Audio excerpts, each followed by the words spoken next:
Coming up, tearing up the skies in the ultimate World War II fighter, a P-40 Warhawk. See how much of a difference GA can make serving on the front lines of a disaster. Learn some tips for flying into unfamiliar airports. And crossing the Atlantic in a Cirrus Vision jet. AOPA Live this week begins in just a moment.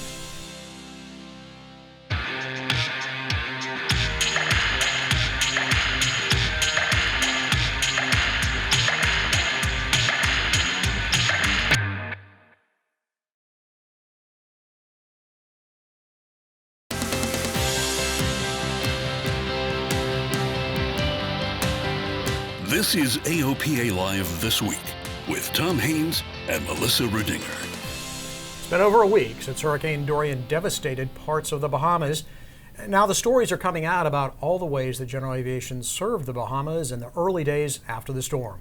One of these pilots is Gary Lickle from Palm Beach, Florida. He flew early flights in his Airvan 8 to assess the damage, deliver supplies, and evacuate people. Just amazing. The amount of general aviation folks that were loading airplanes, taking supplies primarily to Treasure Key and then to the out islands, the keys themselves. It's surreal, especially when you get the folks who you've evacuated out.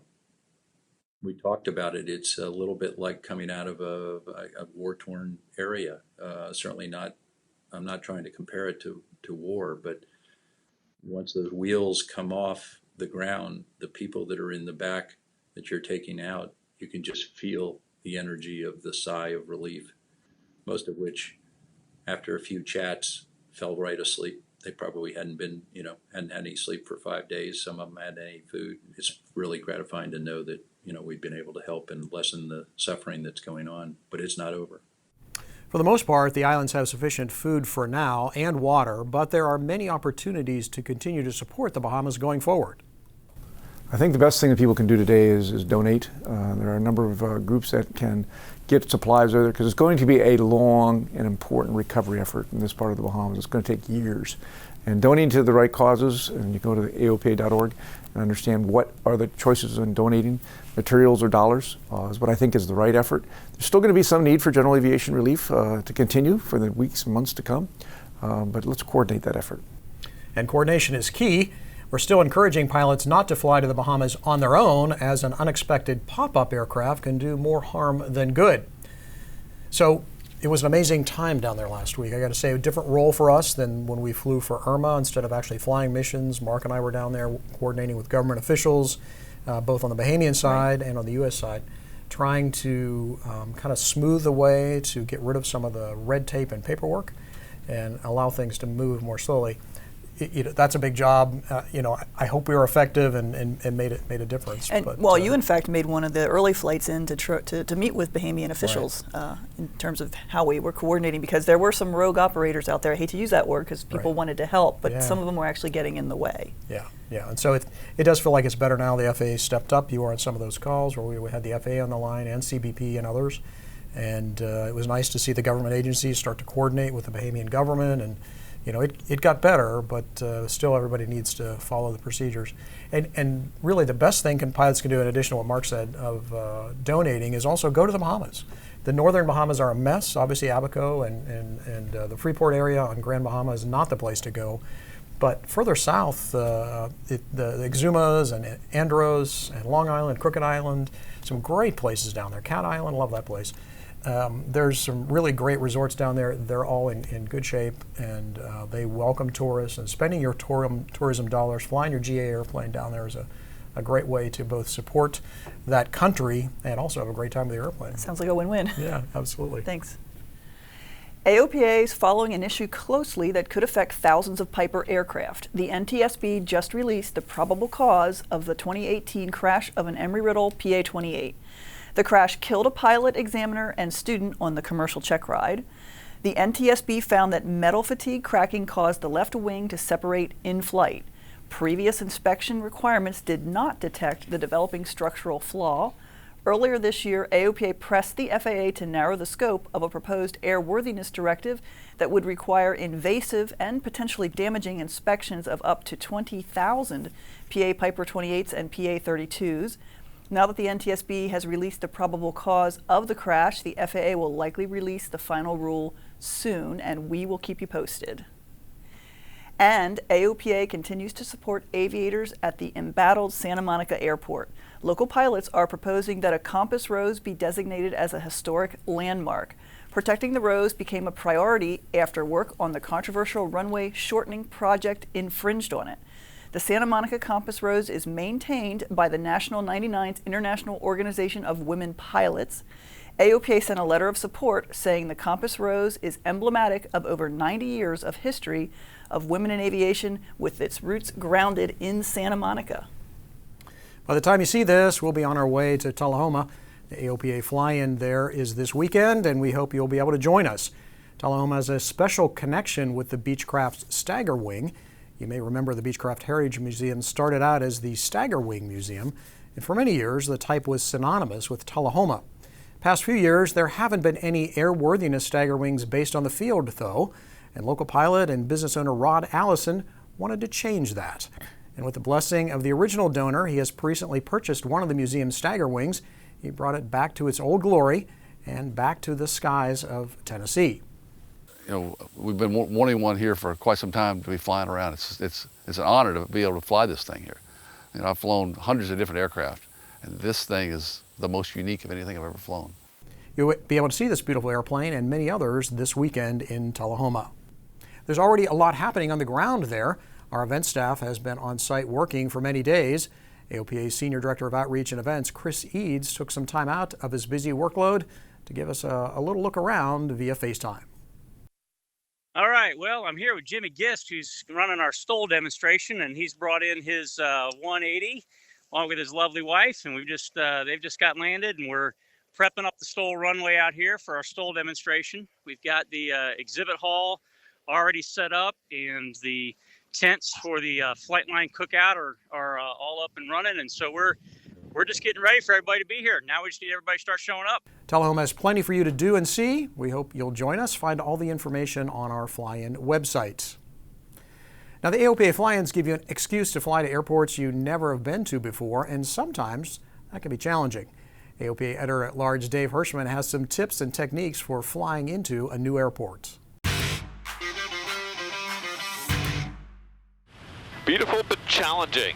I mean, this is a short runway, it's narrow, it's got some strange winds due to its placement in this little river valley, and it's got some serious obstacles on the departure. When I go to a new-to-me airport, my tendency is to be high, especially if that airport is surrounded by some terrain like this one is. Just as I'm approaching, I'm already thinking about avoid being high. Force yourself to get down to the proper altitude. As I'm approaching, I see the airport, and we're approaching midfield on the downwind, and I just kind of, in my mind's eye, I just kind of look out and I picture some places up ahead where I'm going to have some key points as I descend in the pattern. So it's like, okay, there's this marina. I see that, and it's like I want to start my base turn just after the marina. And then there's a slough on the other side, and it's like, great, I want to start turning final over that slough. That'll just guide me as I get closer. And then my points get a little finer as we get nearer. On base now, I'm slightly high and slightly fast. The sooner I recognize that and respond, the better off I'll be. I'm actually going to slip a little bit out here on base. Slipping is not just for final. I'm happy to slip anywhere in the traffic pattern. All right, so turning final. Tend to get a little falling air as we approach these hills on the side. I'm lined up straight for the runway, but I'm also watching the trees on the right side. The trees on the right side are a little bit closer than the ones on the left. I'm less concerned with the runway lineup than I am the distance from the obstacles. Okay, full flaps. So gas, undercarriage, mixture, prop. Landing checklist complete. Now I'll go ahead and line up with the runway. It's a little bit of crosswind from right to left. On speed.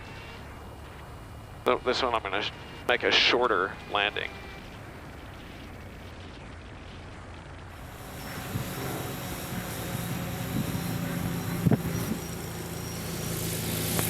Good speed. speed traffic, white skyline, back taxi, runway 32 at good speed.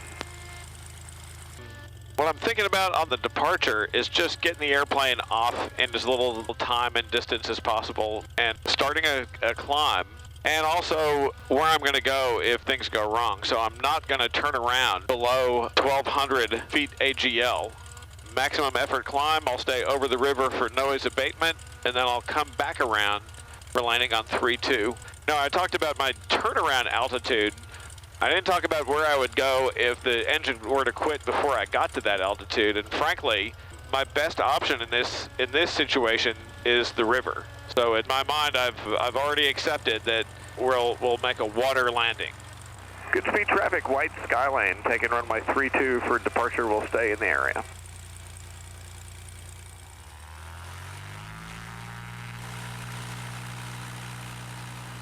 Okay, takeoff feels normal.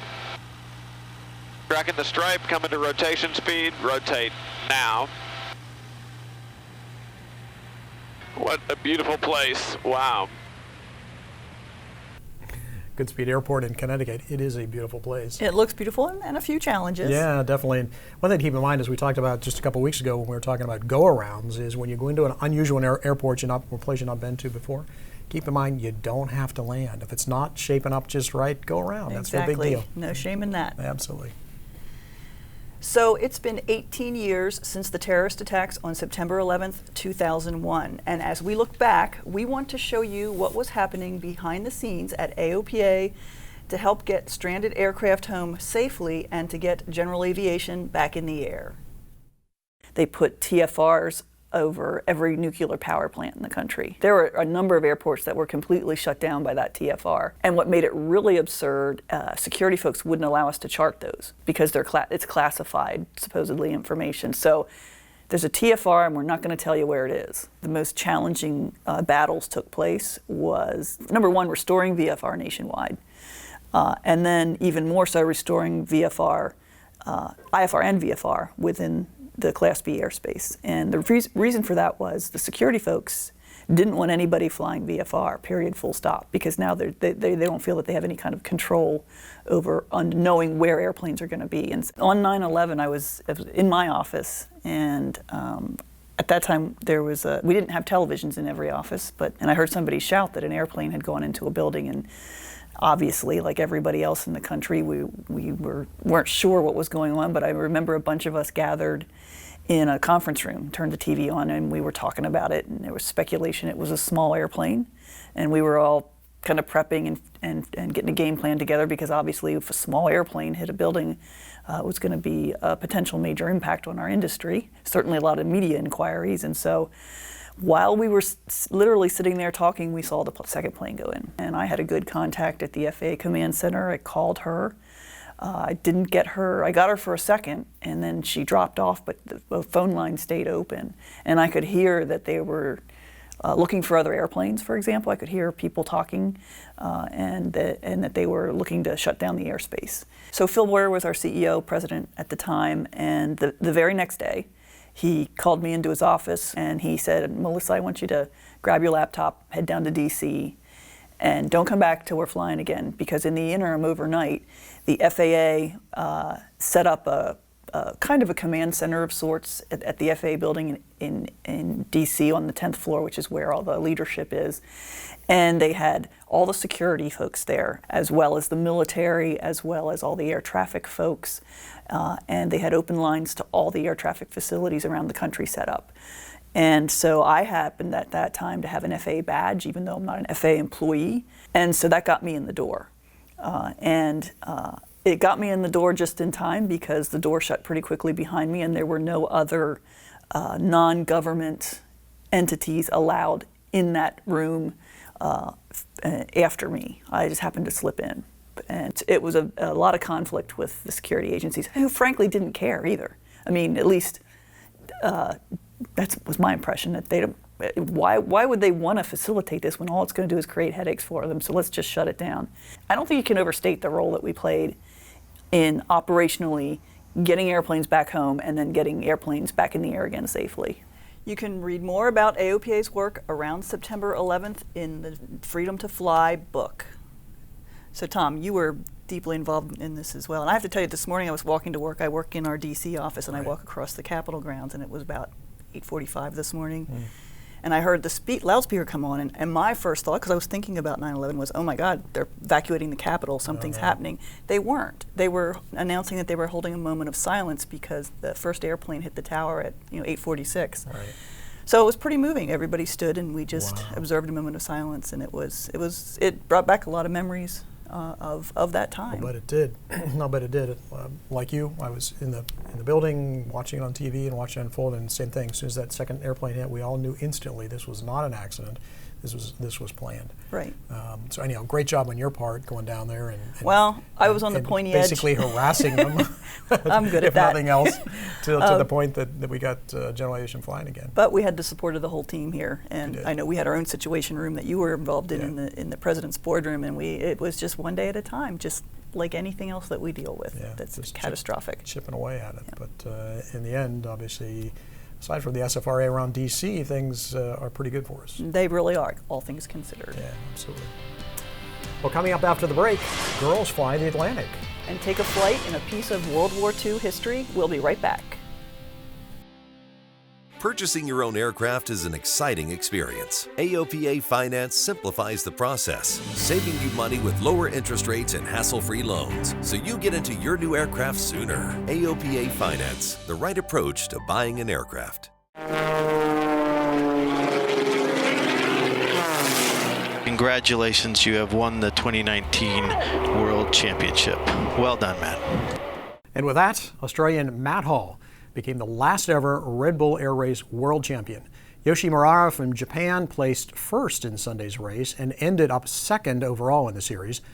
The race in Chiba was the final of only 4 races this year after Red Bull decided to scrap the Red Bull Air Race without even finishing the 2019 series. The races have been popular overseas, but never had the same level of interest in the U.S. Girls Fly Atlantic. No, it's not an airline. It's a grand project to pay tribute to women pilots who have made historically significant contributions to aviation. Amanda Farnsworth, a member of the AOPA Board of Trustees, and Katie Pribble, a former AOPA Senior Vice President, just took off in this Cirrus Vision jet to cross the North Atlantic. We understand that today we have the same percentage-wise number of female pilots that we had in World War II. We're trying to highlight not only the women service pilots from World War II, but also the job opportunities and the advantages that a lot of the girls have that many people don't know about. Well, there's a few things that are different, when you fly internationally. Things like altimeter settings and radio frequencies and radio calls, and when you have to make those calls and to whom you make them to. That's been a great education for me, and it's going to be fun to share with the kids. And that's another reason for this flight, to promote STEM education and help get young women interested in flying and other technical careers. Students can follow Amanda and Katie as their flight progresses. We have a special web page for that, aopa.org/girlsflyatlantic. And former CEO of Cirrus, Dale Klapmeyer, will also fly across the Atlantic in a separate Vision jet. Just before they left, Klapmeyer was honored with an award by the AOPA Board of Trustees for all his work to develop Cirrus aircraft, including the Vision jet. Klapmeyer recently stepped down as CEO of Cirrus and currently acts as a senior advisor. He sees the trip across the Atlantic as the perfect match with his original vision for Cirrus. And we designed Cirrus airplanes for literally any person to be able to fly themselves safely, comfortably, in a multitude of conditions. And I think we're going to prove that out over the next week, flying over to Europe and back.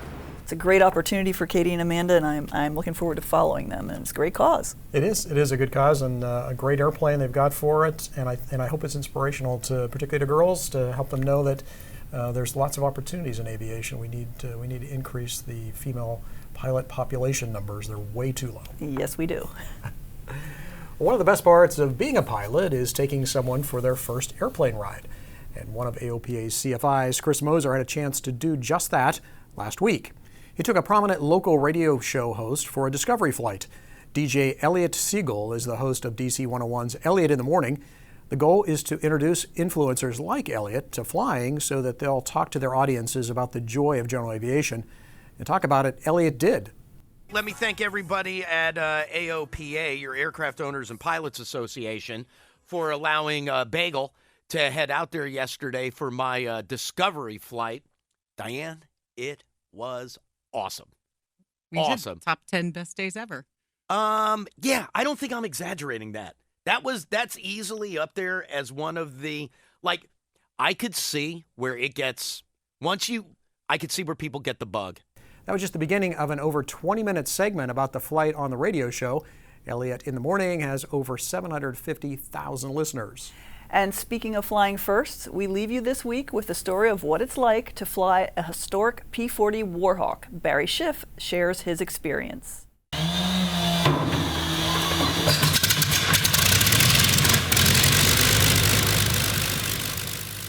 The P-40 has much more of a nose-high attitude on the ground than a P-51. S-turning while taxiing is an absolute must. Power for takeoff will be 45 inches and 3,000 RPM. Begin rolling with full right stick to counter torque. Let the tail come up a bit, lift off at 120, climb at 150. Now this is a hoot. Like other single-engine, high-horsepower warbirds, virtually every change in power and airspeed requires a change in trim. The P-40 is lighter on the controls than a P-51, especially in pitch, making this airplane a joy to fly, much more nimble than I had expected.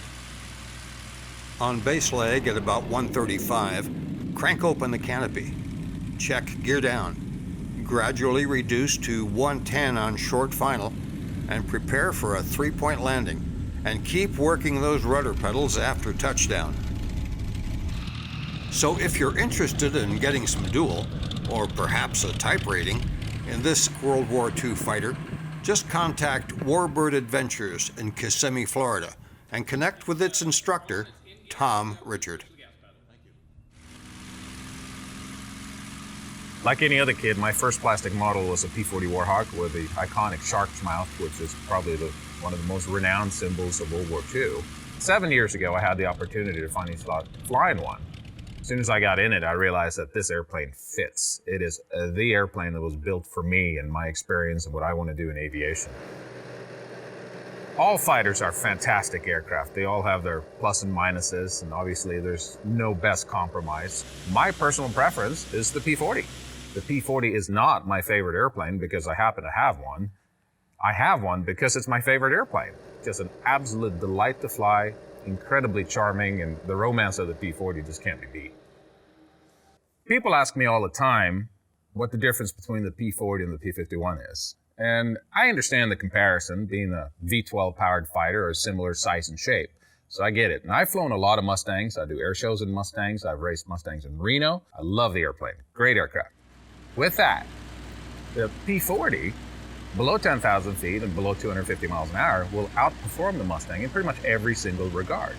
It'll out-accelerate, out-climb, out-turn, out-roll, and even out-dive the Mustang on that lower performance operating envelope.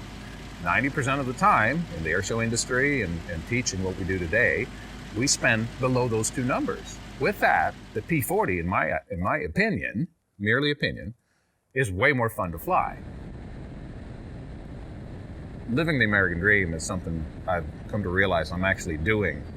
This aircraft showed up on my doorstep last year, and it's the culmination of what I've been trying to do my whole life is teaching fighters. The perfect name for the airplane is American Dream.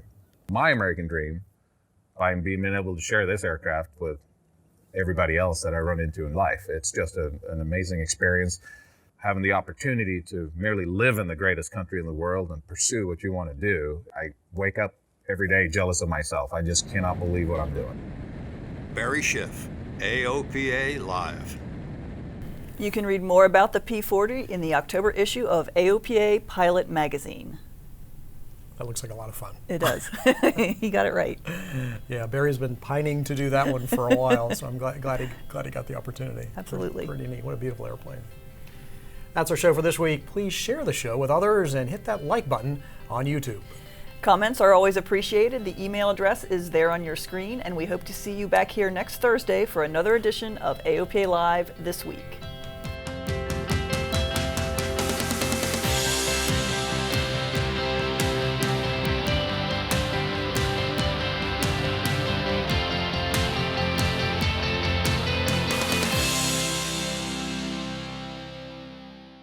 The people of AOPA's Legal Services Plan work to help protect your certificates, and they love to fly as much as you do. The AOPA Legal Services Plan is offered as part of our Pilot Protection Services. It's a members-only benefit provided to thousands of pilots like you.